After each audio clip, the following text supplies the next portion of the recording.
பாரதிய ஜனதா கட்சி சென்னை கிழக்கு மாவட்டம் ஆலந்தூர் சட்டமன்றத்திற்கு உட்பட்ட குன்றத்தூர் வடக்கு மண்டலில் இது 12வது சக்தி கேந்திர தெருமுறை கூட்டம் சிறப்பாக நடைபெற்றுக் கொண்டிருக்கிறது. இந்த 12வது கூட்டத்தையும் இந்த மாதம் 17ஆம் தேதி முதல் அடுத்த மாதம் முடியும் 28ஆம் தேதி வரை 11 நாட்கள் இந்த சக்தி கேந்திர திருமுறை கூட்டம் நடைபெறுகிறது. இந்த சென்னை கிழக்கு மாவட்டத்தில் 22 மண்டலம் இருக்கின்றது. அந்த மண்டலில் முதன்மை மண்டலாக குன்றத்தூர் வடக்கு மண்டல் இதுவரைக்கும் 12 சக்தி கேந்திர திருமுறை கூட்டம் போட்டு முதல் மண்டலாக வந்து கொண்டிருக்கிறது. அதனை சிறப்பாக நடத்தி கொண்டிருக்கின்ற ஆற்றல் மிகு மண்டல் தலைவர் அன்பு சகோதரர் திரு சதீஷ் அவர்களுக்கு என் மனமார்ந்த நன்றியை தெரிவித்துக் கொள்கிறேன். நண்பர்களே, பெரியவர்களே, தாய்மார்களே, பாரதிய ஜனதா கட்சி மாநில தலைவர் திரு நைனா நாகேந்திரன் எம்எல்ஏ அவர்கள் தமிழகத்தில் கிட்டத்தட்ட 25,000 சக்தி கேந்திர திருமுறை கூட்டத்தை நடத்த வேண்டும் என்று அறிவுறுத்தலின்படி இது இந்த தமிழகம் முழுவதும் இந்த சக்தி கேந்திர திருமுறை கூட்டம் நடைபெற்றுக் கொண்டிருக்கிறது. இந்த சக்தி கேந்திர திருமுறை கூட்டத்துடைய பொறுப்பாளராக பாரதிய ஜனதா முன்னாள் மாநில தலைவரும் இன்றைய தேசிய செருக்கு உறுப்பினரும் ஆற்றல் மிகு தலைவர் திரு கே அண்ணாமலை IPS அவருடைய வழிகாட்டல்படி இந்த சக்தி கேந்திர திருமுறை கூட்டம் நடைபெற்றுக் கொண்டிருக்கிறது. சென்னை கிழக்கு மாவட்ட தலைவர் திரு ஜி குமார் அவருடைய வழிகாட்டல்படி இந்த திருமுறை கூட்டத்திற்கு நான் வந்திருக்கிறேன்.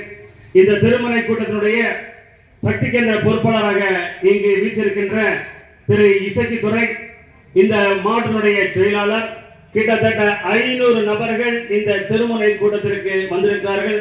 நானும் இதுவரை கிட்டத்தட்ட ஒரு 7 திருமுறை கூட்டத்தில் பேசியிருக்கிறேன். இதுதான் ஒரு பிரம்மாண்டமான ஒரு திருமுறை கூட்டமாக இருக்கிறது என்பதனால் இந்த சக்தி கேந்திர பொறுப்பாளர் அன்பு சகோதரர் திரு இசக்கித்துறை அவர்களுக்கு என்னுடைய வாழ்த்துக்களை தெரிவித்துக் கொள்கிறேன். நண்பர்களே, நம்முடைய மாவட்ட செயலர் திரு ஸ்ரீ கந்தன் அவர்களையும் இந்த பகுதியினுடைய அண்ணா திராவிட முன்னேற்றங்களுடைய நிர்வாகி திரு காமராஜ் அவர்களுக்கும் பாட்டாளி மக்களுடைய நிர்வாகி திரு ஆர் பக்தர் அவர்களுக்கும் ஏடிஎம்கேவுடைய கிளை செயலாளர் திரு சரண் அவர்களுக்கும் ஏடிஎம்கேவுடைய துணை கிளை செயலாளர் திரு சி ரமேஷ் அவர்களுக்கும் இந்த பகுதியினுடைய ஆற்றல் மிகு கவுன்சிலராக பணியாற்றிக் கொண்டிருக்கின்ற மக்களுடைய குறைவெல்லாம் அவ்வப்போது உடனுக்குடன் நிறைவேற்றிக் கொண்டிருக்கின்ற அன்பு சகோதரர் திரு எல் பிரவீன்குமார் அவர்களையும் மற்றும் இந்த பகுதியுடைய கிளை தலைவியாக திருமதி 64வது கிளை தலைவியாக பார்வதி அவர்கள் இங்கு மேடையில் பேசினார்கள். ஒரு கிளை தலைவி ரொம்ப அதிகமாக பேசுவதை இப்பொழுது நான் பார்த்திருக்கிறேன். பாரதிய ஜனதா ஒரு கிளை தலைவி 10 நிமிடங்கள் மேடையில் பேசுகிறார் என்றால் பாரதிய ஜனதா கட்சி தமிழகத்தில் மிகப்பெரிய மாற்றத்தையும் மிகப்பெரிய எழுச்சியையும் மிகப்பெரிய உற்சாகத்தையும் கொண்டு வந்திருக்கிறது.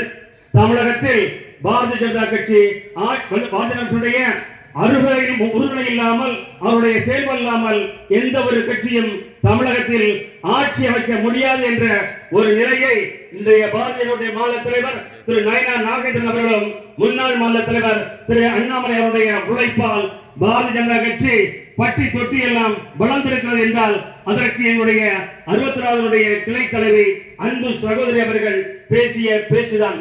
நண்பர்களே, பெரியவர்களே, உங்களுடைய நம்முடைய பாரதிய ஜனதா கட்சியுடைய தலைவர் திரு நைனா நாகேந்திரன் அவர்கள் இந்த ஒவ்வொரு பகுதியினுடைய அந்த சக்தி கேந்திரத்துக்கு உட்பட்ட பகுதியில் என்னென்ன குறைகள் இருக்கிறது, அதனுடைய பிரச்சனைகள் இருக்கிறது, அதையெல்லாம் இந்த பகுதியினுடைய மக்களுக்கு தெரிவித்து அதனை தேசிய ஜனநாயக கூட்டணி ஆட்சிக்கு வரும்போது அதனை நிறைவேற்றி தருவோம் என்று பாரதிய மாநில தலைவர் திரு நைனா நாகேந்திரன் அவருடைய அனுமதியோடு உங்களுக்கு உறுதி அளிக்கிறோம். நண்பர்களே, பெரியவர்களே, இன்று ஆண்டு கொண்டிருக்கின்ற திராவிட முன்னேற்றங்களுடைய தலைவர் திரு ஸ்டாலின் அவர்கள் 2021 மே மாதம் 7ஆம் தேதி தமிழகத்தினுடைய முதலமைச்சராக முத்துவேல் கருணாநிதி ஸ்டாலின் என்னும் நான் என்று பதவியேற்றார். அப்படி முத்துவேல் கருணாநிதி ஸ்டாலின் என்று தன்னுடைய பெயரை சொல்லும் போது அப்பொழுது அவருடைய துணைவியார் திருமதி துர்கா தேவி அவர்கள் கண்ணீர் விட்டார். ஏன் கண்ணீர் என்று பார்த்தால் அது ஆனந்த கண்ணீர் என்று சொன்னார். அவருடைய முதலமைச்சர் திரு முத்துவேல் கருணாநிதி ஸ்டாலினுடைய அவருடைய பெயரை சொன்னதும் இவர்கள் இன்று அன்று ஆனந்த கண்ணீர் விட்டார். ஆனால் தமிழகத்தில் இருக்கின்ற 8 கோடி மக்களும் கடந்த 5 ஆண்டுகளாக நாம் கண்ணீர் விட்டுக் கொண்டிருக்கிறோம். நாம் கண்ணீர் விட்டுவது மட்டுமல்ல, ஏழை எளிய மக்களுடைய வளர்ச்சியில் ஏதாவது இருக்கிறதா என்று சொன்னால் ஒன்றுமே இல்லை. அவர்கள் ஆட்சிக்கு வருவதற்கு முன்னால் 505 தேர்தல் பொய் வாக்குறுதிகளை சொல்லி ஆட்சிக்கு வந்தார். என்ன சொன்னார்?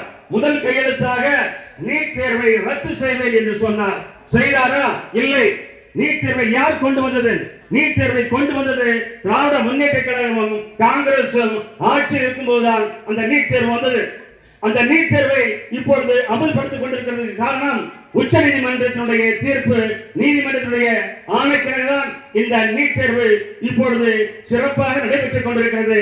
இந்த நீட் தேர்வுதான் அரசு பள்ளியில் கார்ப்பரேஷன் பள்ளியில் படிக்கின்ற முதல் கட்டமாக படிக்கின்ற முதல் தலைமுறையை சேர்ந்த பல மாணவர்கள் இந்த நீட் தேர்வு மூலம் என்று டாக்டராக மருத்துவராக இந்த தமிழகத்தில் வந்து கொண்டிருக்கிறார்கள் என்றால் அதற்கு முக்கியமான தேர்வு நீட் தேர்வாக இருந்து கொண்டிருக்கிறது. பல கிராமங்களில் பல அரசு பள்ளிகளில் பல மாணவர்கள் இந்த மருத்துவர்கள் சென்றதில்லை. ஒரு வருடத்திற்கு 13,500 ரூபாய் மட்டும் நீங்கள் செலுத்தினால் போதும். இந்த நீட் தேர்வில் வெற்றி பெற்று அனைத்து மாணவர்களும் அந்த அரசு மருத்துவர்கள் படிக்கும்போது நீங்கள் வருடத்திற்கு செலுத்த வேண்டிய பணம் வெறும் 13,500 ரூபாய். நண்பர்களே, அது மட்டுமா? நாங்கள் ஆட்சிக்கு வந்தால் நாம் அன்றாட பயன்படுத்துகின்ற கேஸ் சிலிண்டருடைய மானியம் 100 ரூபாய் குறைப்பேன் என்று சொன்னார். செய்தாரா? இல்லை.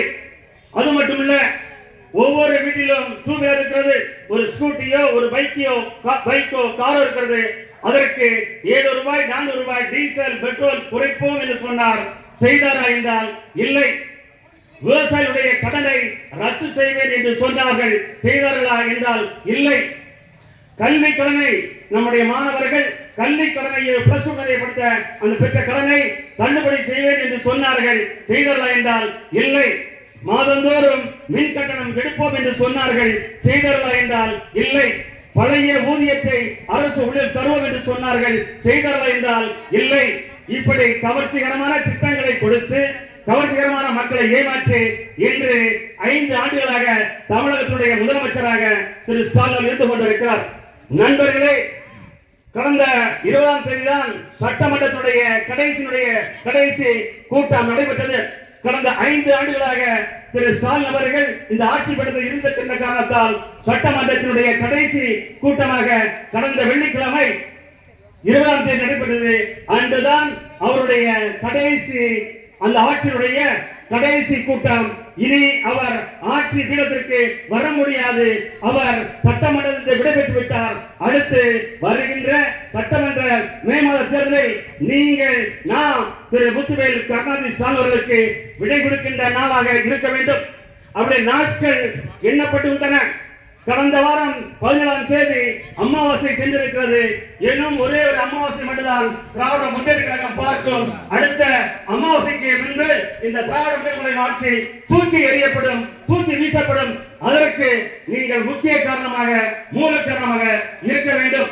நண்பர்களே, பெரியவர்களே, மீண்டும் இந்த திராவிட முன்னேற்ற கழக அரசு ஆட்சிக்கு வர வேண்டும் என்று 2.0 2.0 என்று சொல்லிக் கொண்டிருக்கிறார்கள்.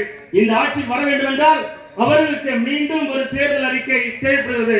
அந்த தேர்தல் அறிக்கையை தயாரிப்பதற்காக நம்முடைய முதலமைச்சருடைய சகோதரி திருமதி கனிமொழி அவர்கள் நியமிக்கப்பட்டிருக்கிறார்கள். யார் இந்த கனிமொழி? நண்பர்களே, பெரியவர்களே, 2021-20 இந்த கனிமொழி என்ன சொன்னார்? தமிழகத்தில் அதிகப்படியான விதவைகள் இருக்கிறார்கள். இந்தியாவிலேயே விதவைகள் அதிகமான மாநிலம் தமிழகம் இருந்து கொண்டிருக்கிறது. நாங்கள் ஆட்சிக்கு வந்தால், என்னுடைய அண்ணன் ஸ்டாலின் ஆட்சிக்கு வந்தால் தமிழகத்தில் இருக்கின்ற டாஸ்மார்க்கை குறைப்போம், டாஸ்மார்க்கை மூடுவோம் என்று சொன்னார். செய்தாரா என்றால் இல்லை. ஆனால் அந்த அம்மையார் தான் மறுபடியும் தேர்தல் அறிக்கை தயாரிக்கின்ற தலைவியாக திரு ஸ்டாலின் அவர்கள் நியமித்திருக்கிறார்கள். மறுபடியும் உங்களுக்கு பொய்யான கவர்ச்சிகரமான ஏமாற்றுகின்ற தேர்தல் அறிக்கையை தருகின்ற வண்ணமாக இந்த கனிமொழி அவர்கள் இருந்து கொண்டிருக்கிறார்கள். நீங்கள் மனதில் வைத்துக் கொள்ள வேண்டும். இந்த குடும்பம் ஆட்சிக்கு வந்திருந்து திரு உதயநிதி அவர்கள் 6 மாதத்தில் மந்திரியானார். அடுத்த 6 மாதத்தில் தமிழகத்துடைய துணை முதலமைச்சரானார். நம்முடைய ஏழை எளிய மக்களுக்கு ஏதாவது செய்தல் என்றால் இல்லை. இன்றும் போராட்டம், எப்பொழுதும் போராட்டம் நடந்து கொண்டே இருக்கிறது. விவசாயிகள் போராட்டம், மீனவர்கள் போராட்டம், அரசு ஊழியர்கள் போராட்டம், அங்கன்வாடி ஊழியர்கள் போராட்டம், பகுதி நேர ஆசிரியர் போராட்டம், மருத்துவர்கள் போராட்டம், துப்புரவு தூய்மையாளர் போராட்டம், மாற்றுத்திறனாளிகள் போராட்டம். போராட்டத்திலேயே இந்த தமிழகம் இருந்து கொண்டிருக்கிறது கடந்த 5 ஆண்டுகளாக. ஆனால் இந்த போராட்டத்தில் எல்லாம் செவி சாய்க்காமல், அந்த போராட்டத்தில் போராடுகின்ற மக்களை கவனிக்காமல், அவர்கள் ஆறுதல் சொல்லாமல், அவர்களுடைய கோரிக்கை நிறைவேற்றாமல் இந்த திராவிட முன்னேற்ற கழக அரசு நம்முடைய வரிப்பணத்தில் மறந்து விடாதீர்கள். அவருடைய அப்பா வீட்டு பணமோ அவருடைய ஆத்தா வீட்டு பணமோ இல்லை. மக்கள் வரிப்பணத்தில், நம்முடைய வரிப்பணத்தில், உங்கள் வரிப்பணத்தில் தான் 5000 ரூபாய் கொடுத்திருக்கிறார் என்று நினைவு வைத்துக் கொள்ளுங்கள். அவருடைய சொந்த பணம் இல்ல, நம்முடைய பணம், நம்முடைய வரியின் மூலம் பெற்ற பணத்தை தான் இப்பொழுது 5000 ரூபாய் கொடுத்திருக்கிறார். அந்த 5000 ரூபாயும் உங்களுடைய வங்கி கணக்கிற்கு வருகின்ற காரணம் நம்முடைய பாரத பிரதமர் நரேந்திர மோடி அவர்கள் 2015 எல்லோருக்கும் வங்கி கணக்கை ஏற்படுத்தி கொடுத்தார். முன்னாடி எல்லாம் ஒரு வங்கிக்கு யாரும் போக முடியாது. போனால் வங்கியில் நீங்கள் முன்மொழிவரை நீங்கள் அறிமுகப்படுத்த வேண்டும். இப்பொழுது நான் பாரத நரேந்திர மோடி அவர்களை நானே உங்களை அறிமுகப்படுத்துகிறேன். அனைத்து ஏழை எளிய மக்களும், எல்லா தரப்பட்ட மக்களும் வங்கிக்கு வாருங்கள், வங்கிக்கு கணக்கை ஏற்படுத்தி கொடுத்து என்று மக்களுக்கு அந்த மானியமோ இந்த மாதிரி 5000 ரூபாயோ ஒரே செகண்டில் வருகிறது என்றால் அதை ஏற்படுத்தி கொடுத்தவர் நம்முடைய பாரத பிரதமர் திரு நரேந்திர மோடி அவர்கள். மறந்து விடாதீர்கள். ஒரே செகண்டில் இல்லை என்றால் ஒரு ரேஷன் கடையில் 1000 பேர் இருக்கிறார்கள். 1000 பேருக்கு 500 ரூபாய் 5000 ரூபாய் தள்ளி சொன்னால் கூட்டம் அலைமோதும், பிரச்சனைகள் வரும், தள்ளுமுள்ளு ஏற்படும், மரணம் ஏற்படும். எல்லோரும் வர முடியாது, எல்லோரும் வெளிச்சு இருப்போம். ஆனால் பாரத பிரதமர் நரேந்திர மோடியுடைய ஜன்தன் எல்லோருக்கும் வங்கி கணக்கினுடைய ஏற்பாடெல்லாம் 1,31,00,000 தாய்மார்களுக்கு ஒரே நேரத்தில் பணம் வருவது என்றால், மானியம் வருவது என்றால், சிந்தாமல் சித்தராமல் லஞ்சம் பெறாமல் ஊழல் பெறாமல் நடைபெறுவது என்றால் அதற்கு வித்திட்டவர் நம்முடைய பாரத பிரதமர் நரேந்திர மோடி என்பதை மறந்து விடாதீர்கள் பெரியவரை தாய்மார்களே. ஜல்லிக்கட்டு, தமிழர்களுடைய ஜல்லிக்கட்டு திராவிட முன்னேற்ற கழகமும் காங்கிரசும் 2013, 14, 15 தடை செய்தது. ஆனால் அன்றைய காலத்தில் அண்ணா திராவிட முன்னேற்றங்களுடைய முதலமைச்சர் இருந்த திரு பன்னீர்செல்வமுடைய ஏற்பாட்டால், அன்று தமிழகத்தைச் சேர்ந்த மத்திய அமைச்சர் இருந்த திரு பொன்ராதாகிருஷ்ணனுடைய முயற்சியால் 7 அமைச்சர்களை ஒரே நேரத்தில் சந்தித்து ஒரே நாளில் அந்த ஜல்லிக்கட்டை நீக்கியவர் நம்முடைய பாரத பிரதமர் திரு நரேந்திர மோடி அவர்கள் என்பதையும் மறந்து விடாதீர்கள் நண்பர்களே, பெரியவர்களே. அது மட்டுமல்லாமல் பல 500 ஆண்டுகளுக்கு மேலாக காவிரி பிரச்சனையை தீர்த்து வைத்தவர் தான் நம்முடைய பாரத பிரதமர் திரு நரேந்திர மோடி என்பதையும் மறந்து விடாதீர்கள். ஏழை எளிய மக்களுக்கு வங்கி கடன், முத்ரா வங்கி கடனை கொடுத்து அவருடைய வளர்ச்சியில், அவருடைய வேலையில், அவருடைய உற்பத்தியை பெருக்கின்ற வகையில் முத்ரா வங்கி கடனை ஏற்படுத்தி கொடுத்தவர் நம்முடைய பாரத பிரதமர் நரேந்திர மோடி அவர்கள். கிராமப்புறத்தில் ஏழை எளிய மக்களுக்கு அந்த கழிப்பறை என்பது ஒரு அத்தியாவசியமானது. கிராமத்தில் இல்லை, ஆனால் தமிழகத்தில் மட்டும் 1,25,00,000 கிராமங்களில் உள்ள தாய்மார்களுக்கு அந்த கழிப்பறை கட்டி கொடுத்தார் என்றால் அதை ஏற்படுத்தி கொடுத்தவர் நம்முடைய பாரத பிரதமர் திரு நரேந்திர மோடி அவர்கள் என்பதை மறந்து விடாதீர்கள். விவசாயிகளுக்கு வருடத்திற்கு 6,000 ரூபாய் கொடுத்துக் கொண்டிருக்கிறார். அதுவும் நம்முடைய பாரத பிரதமர் நரேந்திர மோடி அவர்கள். அது மட்டுமல்லாமல் பல திட்டங்கள் வந்திருக்கிறது. இதற்கு முன்பு பாரதிய ஜனதா கட்சியுடைய தலைமையில் 2016 நாங்கள் போட்டியிட்டோம். 2021 தேசிய ஜனநாயக கூட்டணி அண்ணா திராவிட முன்னேற்ற கழகத்தில் போட்டியிட்டோம். இப்பொழுதும் 2026 தேசிய ஜனநாயக தலைவராக தமிழகத்துடைய முதலமைச்சராக திரு எடப்பாடி பழனிசாமி அவர்கள் முதலமைச்சராக முன்னிறுத்தப்படுகிறார். யார் இந்த எடப்பாடி பழனிசாமி? சொல்லுங்கள். ஒரு ஏழை விவசாயியுடைய மகன் ஒரு ஒன்றிய செயலாளராக, ஒரு கிளை செயலாளராக, ஒரு எம்எல்ஏவாக, ஒரு எம்பியாக, ஒரு மந்திரியாக, ஒரு முதலமைச்சராக படிப்படியாக உயர்ந்தவர். படிப்படியாக மக்களை சந்தித்து மக்களுடைய அனுமதியை பெற்று மக்களுடைய ஆதரவை பெற்று இன்று தமிழகத்துடைய அண்ணா திராவிட முன்னேற்ற கழகத்துடைய பொதுச் செயலாளராக உயர்ந்திருக்கிறார் என்றால் அவருடைய எளிமை, அவருடைய உழைப்பு, அவருடைய தன்னம்பிக்கையை நீங்கள் பாராட்ட வேண்டும். 1972 புரட்சி தலைவர் எம்ஜிஆர் உருவாக்கப்பட்ட அண்ணா திராவிட முன்னேற்ற கழகம், அவரை தொடர்ந்து புரட்சி தலைவர் அம்மா அவர்களால் இந்த அண்ணா திராவிட முன்னேற்ற கழகம் வலுப்பெற்றது, வளர்ச்சி அடைந்தது. இன்று 3வது தலைமுறையாக திரு எடப்பாடி பழனிசாமி அவர்கள் தமிழகத்துடைய அண்ணா திராவிட பொதுச் செயலாளராக வந்திருக்கிறார் என்றால் அவர்தான் தமிழகத்தினுடைய அடுத்த முதலமைச்சர். அவர் என்ன செய்தார்? அதற்கு முன்பு 4 ஆண்டுகள் தமிழகத்தினுடைய ஆட்சி செய்தார். 2016 எதிர்பாராத விதமாக புரட்சி தலைவி அம்மா அவர்கள் மரணம் அடைந்த போது தமிழகத்தினுடைய முதலமைச்சராக பதவியேற்ற திரு எடப்பாடி பழனிசாமி அவர்கள் தமிழகத்தில் ஒரே ஆண்டில் 11 மருத்துவக் கல்லூரியை ஏற்படுத்திய பெருமை திரு எடப்பாடி பழனிசாமி அவர்களுக்கு சேரும். எந்த மாநிலத்திலும் தமிழகத்தில் இருக்கின்ற பல மாநிலங்களில் எந்த மாநிலத்திலும் ஒரே வருடத்தில் 11 மருத்துவக் கல்லூரி பெற்ற வரலாறு கிடையாது. ஆனால் தமிழகத்தில் ஆண்டு கொண்டிருந்த முன்னாள் முதலமைச்சர் திரு எடப்பாடி பழனிசாமியுடைய முயற்சியால், அவருடைய வற்புறுத்தலால் தமிழகத்தில் ஒரே ஆண்டில் 11 மருத்துவக் கல்லூரிகள் வந்து சாதனை படைத்தார். அது மட்டுமல்ல, 2019 மிகப்பெரிய நோய், உயிர்கொல்லி நோய், கொரோனா நோய். வீடெல்லாம் மூடியிருந்தோம். அரசு நிறுவனங்கள் மூடப்பட்டன, கல்வி நிறுவனங்கள் மூடப்பட்டன, தொழிற்சாலைகள் மூடப்பட்டன, கடைகள் மூடப்பட்டன.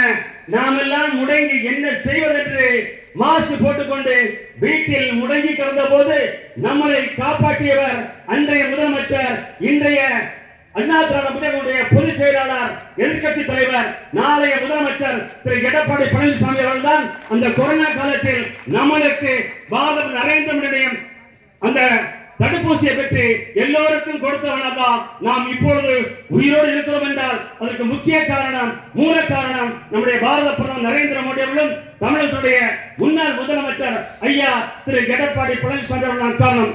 மறந்துவிடாத பெரியவர்களே, நீட் தேர்வில் அரசு பள்ளியிலேயோ அல்லது கார்ப்பரேஷன் பள்ளியிலே படிக்கின்ற ஏழை எளிய மாணவர்கள் அதை வெற்றி பெற முடியவில்லை என்பதற்காக 7.5% என்ற இடஒதுக்கீடை கொடுத்து 7.5% இடஒதுக்கீடு கொடுத்து தமிழகத்தில் அரசு பள்ளியில் கார்ப்பரேஷன் பள்ளியில் படிக்கின்ற முதல் தலைமுறையாக படிக்கின்ற மாணவ செல்வங்களை மருத்துவராக்கி, டாக்டராக்கி அழகு பார்த்தவர் இந்த எடப்பாடி பழனிசாமி அவர்கள். மறந்து விடாதீர்கள், அவருடைய ஆட்சி காலத்தில் தான் இந்த பிளாஸ்டிக்கால் இந்த நிலைமை என்னங்க, பிளாஸ்டிக்கால் நம்முடைய சுகாதாரம் கிடையாது, மண்ணுடைய வளம் கிடையாது.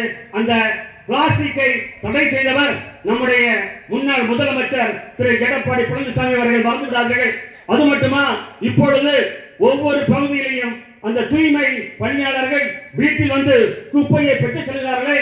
காலை 7 மணிக்கு 8 மணிக்கோ ஒரு 3 சக்கர வாகனம் வந்து பாட்டு பாடியோ விசில் அடித்தோ மணி அடித்தோ உங்களிடமிருந்து குப்பையை பெற்று செல்கிறார்களே. அந்த திட்டத்தை தமிழகத்தில் அறிமுகப்படுத்தியவரும் முன்னாள் முதலமைச்சர் திரு எடப்பாடி பழனிசாமி அவர்கள். நண்பர்களே, மறந்து விடாதீர்கள். தமிழகத்தில் ஒரு நல்லாட்சி வர வேண்டும் என்றால், தமிழகத்தில் ஒரு மாற்றம் வர வேண்டும் என்றால், தமிழகத்தில் அரசியல் மாற்றம் ஏற்படும் என்றால் திரு எடப்பாடி பழனிசாமி அவர்கள் வருகின்ற சட்டமன்ற தேர்தலில் வெற்றி பெற்றால் அது சாத்தியமாகும். அவர் தேர்தல் அறிக்கையாக கொடுத்திருக்கிறார் என்னவென்றால், கிட்டத்தட்ட ஒரு 10 தேர்தல் அறிக்கையை கொடுத்திருக்கிறார்.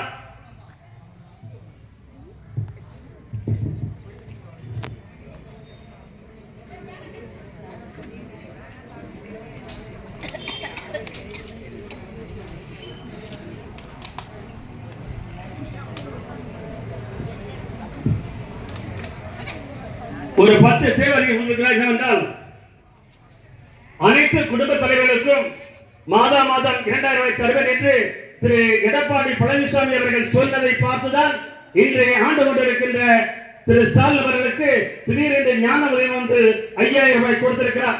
இதற்கு முன்பு இவருக்கு கோடை விடுமுறைக்காக 2000 ரூபாய் கொடுத்ததில்லை. ஆனால் இப்பொழுதுதான் அவருக்கு கோடை விடுமுறை வருகிறது என்று தெரிகிறது. 2025 தரவில்லை, 2024 தரவில்லை, 2023 தரவில்லை, 2022 தரவில்லை. இவர் ஆட்சிக்கு வரும்போது, ஆட்சி வந்த போதும் அந்த கோடைக்கால விடுமுறைக்காக 2000 ரூபாய் தரவில்லை. இவர் கடந்த முறை பொங்கலுக்கு கூட 1000 ரூபாய் தரவில்லை. 2025 பொங்கல் தினத்திற்கு கூட 1000 ரூபாய் தராத இந்த ஸ்டாலின் அவர்கள் இப்பொழுது ஓட்டுக்காக, தான் வெற்றி பெற வேண்டும் என்பதற்காக, உங்களை நம்மளை ஏமாற்ற வேண்டும் என்பதற்காக நம்முடைய மக்கள் வரிப்பணத்தை உங்களுக்கு லஞ்சமாக கொடுத்து வாக்குகளை பெறுவதற்காகத்தான் இந்த 5000 ரூபாயை இப்பொழுது கொடுத்திருக்கிறார் என்பதை நீங்கள் நினைவில் வைத்துக் கொள்ளுங்கள். இரண்டாவதாக மகளிர் அனைவரும் பேருந்துகளில் இலவசமாக பயணிக்கிறார்கள். அதுபோல் ஆண்களும் அண்ணா திராவிட முன்னேற்ற ஆட்சிக்கு வந்தால் ஆண்களுக்கும் இலவச பேருந்து பயணத்தை ஏற்படுத்தி தருவோம். மூன்றாவதாக அனைவருக்கும் அம்மா திட்டத்தின் மூலம் அம்மா வீடு கட்டி தருவோம். அடுத்ததாக நான்காவதாக அம்மா இருசக்கர வாகனங்கள் வேலைக்கு செல்கின்ற மகளிருக்கு இலவசமாக மானியத்தில் இருசக்கர வாகனம் தருவோம் என்று ஐயா எடப்பாடி பழனிசாமி அறிவித்திருக்கிறார்கள். அது மட்டுமல்லாமல் கிராமப்புறங்களில் ஒன்றிய பகுதிகளில் 100 நாள் இருக்கின்ற வேலைவாய்ப்பு திட்டத்தை நகர்ப்புற வேலைவாய்ப்பு திட்டத்தை 150 நாட்களாக உயர்த்தி தருவதாகவும் திரு எடப்பாடி பழனிசாமி அவர்கள் சொல்லியிருக்கிறார்கள். அது மட்டுமல்லாமல் முதியோர் உதவித்தொகையாக 2000 ரூபாய் உயர்த்தி தரப்படும் என்று சொல்லியிருக்கிறார்கள். ஏழாவதாக ஆண்டுக்கு ஒவ்வொரு ஆண்டுக்கும் நாம் பயன்படுத்துகின்ற ஒவ்வொரு குடும்பத்திற்கும் மூன்று இலவச கேஸ் சிலிண்டர் தருவதாக தன்னுடைய தேர்தல் வாக்குறுதியாக சொல்லியிருக்கிறார்கள். அது மட்டுமல்லாமல் மாணவர்களுடைய கல்வி கடனை ரத்து செய்வோம். அண்ணா திராவிட முன்னேற்ற கழகம் தேசிய ஜனநாயக ஆட்சி வந்தவுடன் ஏழை எளிய மக்கள் கல்வி கடன் பெற்றிருந்தால் அதனை ரத்து செய்வோம் என்றும் திரு எடப்பாடி பழனிசாமி தெரிவித்திருக்கிறார்கள்.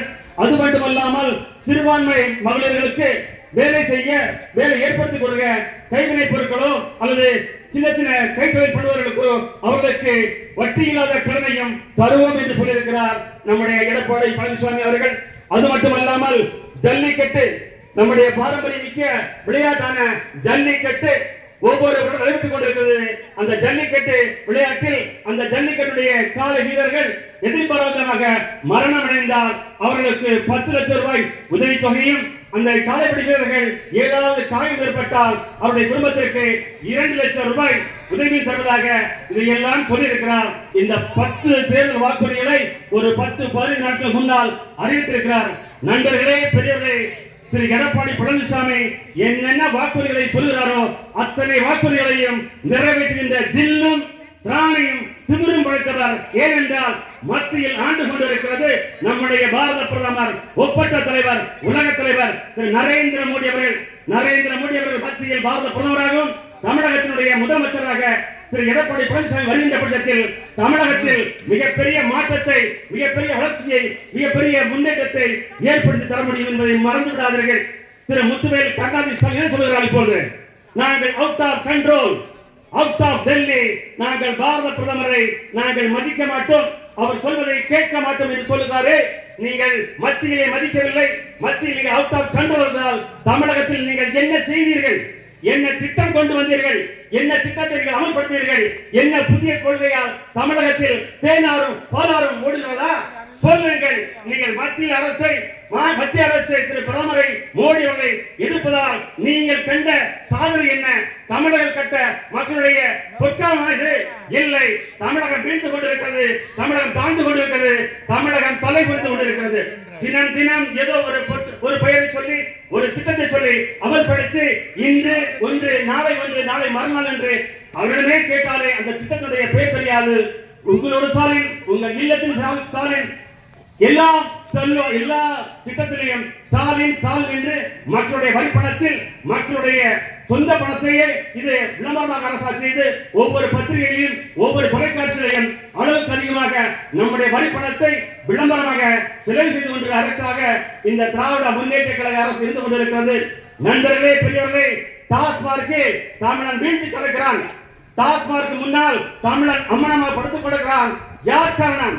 ஒவ்வொரு வீட்டிலும் ஒரு மகனோ, ஒரு அண்ணனோ, ஒரு அப்பாவோ, ஒரு கணவரோ குடிகாரனாக தமிழகம் மாறிக்கொண்டிருக்கிறது. மாற்றியது யார் காரணம்? இந்த திராவிட முன்னேற்ற கழக அரசு. அது மட்டுமா, இப்பொழுது ஏழை எளிய மாணவர்கள், கல்லூரி மாணவர்கள், பள்ளி மாணவர்கள் அனைவரும் போதையில் சிக்கி வீழ்ந்து கொண்டிருக்கிறார்களே, மயக்கத்தில் இருக்கிறார்களே. இதை ஏற்படுத்திக் கொள்வார் திரு ஸ்டாலின் அவர்கள். நண்பர்களே, தமிழக மலமர, தமிழக வளர்ச்சி அடைய, நம்முடைய நம்முடைய அடுத்த தலைமுறை முன்னேற வேண்டும் என்றால் சிந்தித்து வாக்களியுங்கள். 5000 ரூபாய் கொடுத்து விட்டோம், 5000 ரூபாய் பெற்று விட்டோம். இந்த கவர்ச்சி திட்டத்தை பார்த்து மயங்கி விடாதீர்கள், வீட்டு விடாதீர்கள், ஏமாந்து விடாதீர்கள். நம்மளை ஏமாற்றுவதற்காக இந்த திட்டத்தை திரு ஸ்டாலின் அவர்கள் அமல்படுத்தியிருக்கிறார். ஆகவே எதிர்காலம் செழுமையாகவும் வலிமையாகவும் நம்முடைய பேர பிள்ளைகள் எல்லாம், நம் பிள்ளைகள் எல்லாம் நல்லதொரு வாழ்க்கையை அமைய வேண்டும் என்றால் நீங்கள் எல்லோரும் வாக்களிக்க வேண்டியது தேசிய ஜனநாயக கூட்டணி. நண்பர்களே, 2021 கொரோனா காலத்தில் 10ஆம் வகுப்பு மாணவர்கள், 12ஆம் வகுப்பு மாணவர்கள், கல்லூரி மாணவர்கள் அனைத்து மாணவர்களையும் ஆல் பாஸ் என்ற திட்டத்தை அறிமுகப்படுத்தியவர் முன்னாள் முதலமைச்சர் திரு எடப்பாடி பழனிசாமி அவர்கள் என்பதை மறந்து விடாதீர்கள். அந்த மாணவர்கள் எல்லாம் இப்பொழுது புதிய வாக்காளராக வந்திருப்பீர்கள். மறந்து நின்று விடாதீர்கள். உங்களது வாக்குகளை, பொன்னான வாக்குகளை, விலை மதிப்பற்ற வாக்குகளை சிந்தாமல் தேசிய ஜனநாயகத்தை வாக்களியுங்கள். தேசிய ஜனநாயக சின்னமான தாமரைக்கோ, இரட்டை இலைக்கோ, அல்லது சைக்கிளுக்கோ, அல்லது குக்கருக்கோ உங்களது விலை மதிப்பற்ற வாக்குகளை சிந்தாமல் சிதறாமல் அழைத்து தேசிய ஜனநாயக கூட்டணி 2026 ஏப்ரல் இறுதியிலேயோ மே மாதத்தில் இருந்த தேர்தலை வெற்றி பெற செய்யுங்கள். மோடி இருக்கிறார், பாரத பிரதமர் இருக்கிறார், டபுள் இன்ஜின் சர்க்கார் தமிழகத்தில் வரும்போது தமிழகம் வளர்ச்சி அடையும்.